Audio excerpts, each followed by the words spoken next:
Un petit bonjour mes chers, en ce jour de nouvelle lune, pas la moindre, la première nouvelle lune de l'année qui se passe ce jeudi 11 janvier 2004, jour 11 de la force, et 11 janvier 2004, ça donne non pas le 11 comme je vous l'ai dit, pardonnez pour les lapsus, mais le 10, la roue de la fortune, c'est-à-dire le nouveau cycle.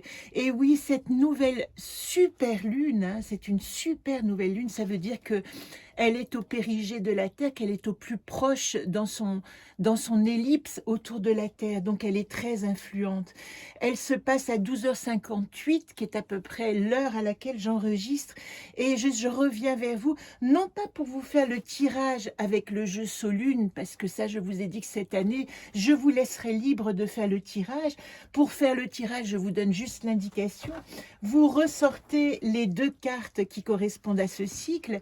Ici, le cycle de nouvelle lune, c'est l'humile moi dans le monde Néris. Et ces deux cartes, alors vous pouvez très bien utiliser un jeu comme ça, non informé, hein, évidemment, si vous avez que le petit jeu, ça marche très bien, mais ici, je vous donne les infos complémentaire de ce jeu Solune parce qu'il est associé au cycle lunaire. Donc le cycle lumile, ici de nouvelle lune, moi lumile, c'est comment je vais rentrer en relation et je vais vous en parler tout de suite à la lumière des enseignements de la Kabbale que je poursuis, vous le savez pour la plupart d'entre vous, et qui donne des orientations pas seulement astrologiques, mais symboliques extraordinaires. J'y arrive tout de suite. Donc, votre tirage, c'est pour la coupe l'humile, moi, le partenariat, la rencontre avec qui je vais m'associer. Et puis, dans le monde Néris, ma tribu, et ma tribu, elle inclut aussi la décision de mes cycles et rythmes, dans quelle tribu, dans quel espace spatio-temporel je vais décider de poursuivre cette année. Alors ça, vous avez dans votre agenda toutes les informations. Vous avez aussi l'image qui correspond à l'humile dans le jeu du haïku, mais comme je ne l'ai pas tiré pour le moment, je ne vous fais pas les informations de l'humile, hein, c'est juste une image. Il dit quand même, ce l'humile, quand je veux entendre, j'écoute avec ton regard et je parle avec mon cœur. La nécessité de ce cycle de fin de Capricorne et d'entrée en signe du Verseau, concomitante à l'entrée aussi de Pluton en Verseau le 20 février et concordante encore, vous le savez, avec cette entrée dans l'ère du Verseau qu'on est en train de vivre. C'est une nouvelle lune fondamentale, comme si elle posait les fondations de ce que nous allons vivre dans non seulement cette année, mais aussi dans les 20 prochaines années, puisque Pluton a un cycle de 20 ans. Alors, ici, ce que je veux vous dire, c'est que une nouvelle lune, quand on en parle dans la Kabbale, eh bien, nouvelle lune, ça s'appelle le Rosh Chodesh, c'est-à-dire la tête du mois. Elle dit, cette symbolique, que tout ce qui va arriver le jour de la nouvelle lune, c'est comme un germe que nous plantons pour l'année, le mois à venir évidemment, mais pour cette nouvelle lune, l'année à venir et le prochain cycle à venir et notre prochaine manière de vivre cette entrée dans l'ère du Verseau. Donc vous voyez, je vous ai dit déjà lundi que cette nouvelle lune, elle prépare au printemps parce qu'elle a vraiment des énergies qui montrent ce qui va se passer prochainement, mais elle est comme une espèce de regard encore plus large sur ce que nous allons pouvoir peut-être vivre dans les 20 prochaines années. Tout ce qui va arriver aujourd'hui se présente dans le cycle. Alors, la deuxième symbolique est intéressante et dont je vais vous parler tout de suite avant de parler du Verseau, puisque c'est ça dont nous parlons, hein, des énergies et de la force du Verseau et comment nous allier à ces forces. J'en profite pour vous indiquer, vous inviter à faire votre thème astral et à regarder simplement où se situe le Verseau dans votre thème astral. Qu'est-ce que vous avez comme planète en Verseau? Qu'est-ce qui est informé par l'énergie du Verseau? Ça, ce serait très intéressant à découvrir. Moi, j'ai découvert que je n'avais que des petites planètes satellites, Pallas et Junon, qui sont en Verseau, et par contre je suis un lion, donc je suis dans l'énergie, on va dire intériorisée du Verseau, puisque je suis un lion extériorisé. Vous savez que les signes, ils sont toujours en opposition, moi je préfère dire en complémentarité. On en reviendra à tout ça, mais aujourd'hui, ce qu'il faut savoir, c'est que nous sommes le 11, dans 15 jours, nous serons à l'exact milieu de ce cycle. Et cet exact milieu, il a aussi un nom dans la Kabbale, mais je ne veux pas vous couvrir de noms en hébreu parce que c'est déjà assez compliqué. Mais il faut juste retenir que le 15 du cycle lunaire, 15e jour, c'est le moment où les forces sont en équilibre.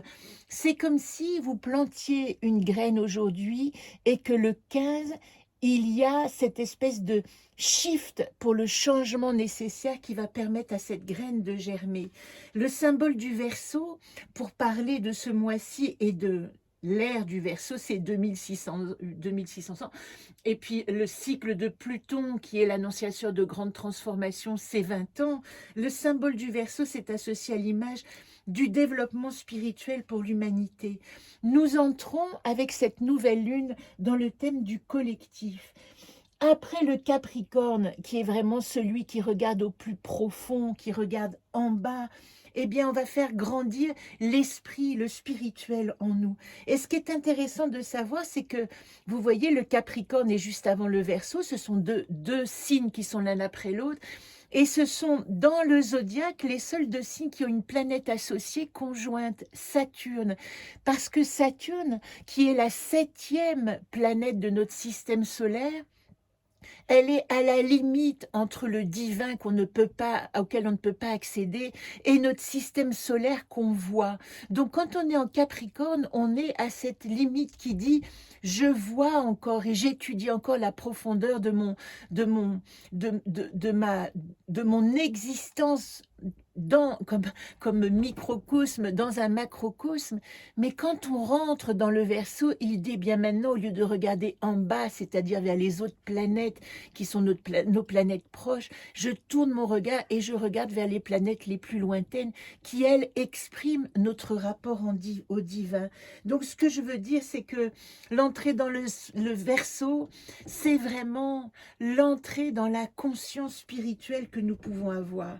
Et il y a une symbolique magnifique dans la Kabbale et que j'associe parce que je vais vous parler, vous le savez, des 72 anges de la Kabbale l'année prochaine, c'est que ce moment-là, au moment où nous sommes ici, juste avant le cycle du Bélier qui va arriver à la première lune zodiacale d'avril, c'est le moment que la Kabbale appelle la sortie d'Égypte. Et pour comparer, c'est une image symbolique, hein, mais la sortie d'Égypte, qu'on appelle aussi l'Exode, c'est tout à l'origine des 72 noms de la Kabbale, et ça symbolise ces sorties de l'ego, de regarder que par l'ego et d'aller vers un lieu, donc c'est symbolisé par Israël, mais ça après vous en faites ce que vous voulez, ça n'a aucune religiosité, ce sont des symboles, mais c'est d'aller vers la terre promise, c'est-à-dire d'aller vers sa spiritualité. C'est le moment qui prépare, qui va donner lieu à cet exode, et le Verseau, il verse l'eau de la purification dans ce que nous sommes capables de recevoir. Donc c'est vraiment une époque, alors c'est très intéressant parce que l'époque de Moïse, c'est aussi l'époque de l'ère du Verseau, et ça correspond à la sortie d'Égypte qu'on a appelée Dordéa, la génération de la conscience. Et c'est comme si symboliquement, nous étions amenés dans cette nouvelle ère du Verseau à vivre cette sortie d'Égypte, cette sortie de l'ego et à rentrer dans une dimension humaniste. C'est tout le travail de l'ère du Verseau, rétablir la connexion avec nos spiritualités, se remplir de lumière comme si nous étions décidés à ce que le mensonge et le cachet soient destinés dans notre fonctionnement à disparaître. C'est une ère, entre guillemets, de révélation de la conscience. Alors les conseils de ce cycle, c'est vraiment quoi qu'il vous arrive, de vous remplir de lumière, de vous concentrer sur le positif, de ne voir que la lumière, parce que c'est ça qui arrive. Et je voudrais dire aussi, c'est très intéressant, parce que ce milieu de cycle lunaire dont je viens de vous parler, il se passe à la fin du mois, et juste après arrive ce qu'on appelle dans le calendrier ésotérique la troisième date, vous voyez le 1er février, l'Unyasad, purification et message de la lune. Et ça, je vous en parlerai évidemment, puisque nous rentrerons dans aussi notre troisième déesse que nous avons tirée à partir de Imbolc, et nous allons, pardon, de Samhain, et nous allons découvrir comment rentrer dans la purification de notre être, c'est-à-dire vraiment oublier le passé, oublier la douleur, oublier ce qui fait mal, oublier même dans le présent les énergies qui nous ramènent en arrière, qui nous font du mal, et n'y voir que la lumière dans ces épreuves. Activer la force de connexion, voilà, c'est le mot-clé. C'est, vous voyez, tout l'enjeu du Verseau, parce que le signe du Verseau, c'est un signe humaniste, c'est un signe qui est relié aussi à la réflexion, à penser pour le monde, mais la problématique du Verseau, elle se situe quand il se prend pour en face un lion, et qu'il a un ego démesuré, et qu'il oublie qu'il doit agir pour la collectivité. Donc tout le travail qui nous est demandé dans ce signe, dans cet espace du Verseau, c'est de nous mettre à disposition, que tout ce que nous donnons, c'est fait pour être partagé et non pas fait pour faire briller notre ego qui n'a plus de place dans cette lumière, dans ce clinquant qui n'a pas de sens. Le Verseau, c'est le lien qui nous unit au divin. Et vous voyez, c'est intéressant parce que je vous donne déjà des bribes pour l'année prochaine, mais nous sommes entrés aujourd'hui exactement et jusqu'au 15 janvier dans le cycle de l'ange qui s'appelle l'ange Ararel, et Resh, et le souffle, la tête, le souffle. Le souffle, c'est le féminin, c'est la capacité de yin et d'intuition à mettre dans notre réflexion un souffle qui va nous permettre de nous inspirer. C'est le souffle de l'inspiration. Mais qu'est-ce qu'il dit cet ange? Et ça, vous le découvrirez l'année prochaine dans mon jeu des 72 anges.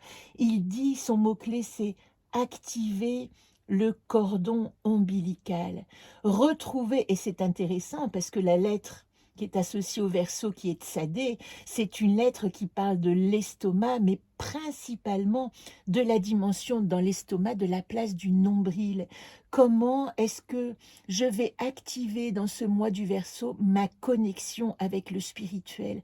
C'est la base, peut-être évidemment de ce cycle, de tout ce qui va se créer aussi dans cette année, de tout ce qui va se créer dans ces 20 ans, et de tout ce qui va, puisque nous sommes des grains de sable dans une plage immense ou des gouttes d'eau dans un océan, tout ce qui va donner la richesse à notre humanité globale à venir. C'est ça que nous avons activé. Qu'est-ce que nous allons apporter comme grain de sable qui va enrichir notre humanité? Je vous embrasse, j'espère que ça vous aura éclairé. Pour terminer, je vous fais un gros plan sur le dos de l'humile, qui est donc la carte qui nous relie. Est-ce que vous la voyez bien là? Voilà, qui nous relie à ce premier cycle lunaire. Et puis, au moment de la pleine lune, je reviendrai vous voir, et puis je vous montrerai la deuxième partie de cette gardienne associée à Néris, celle qui parle à ses proches. Avec l'humile, je trouve mes alliés dans toutes les directions. Très belle nouvelle lune, ne doutez pas que c'est un moment majeur pour vous de germination avant cette transformation qui va se proposer dans les prochains mois. Je vous embrasse fortement.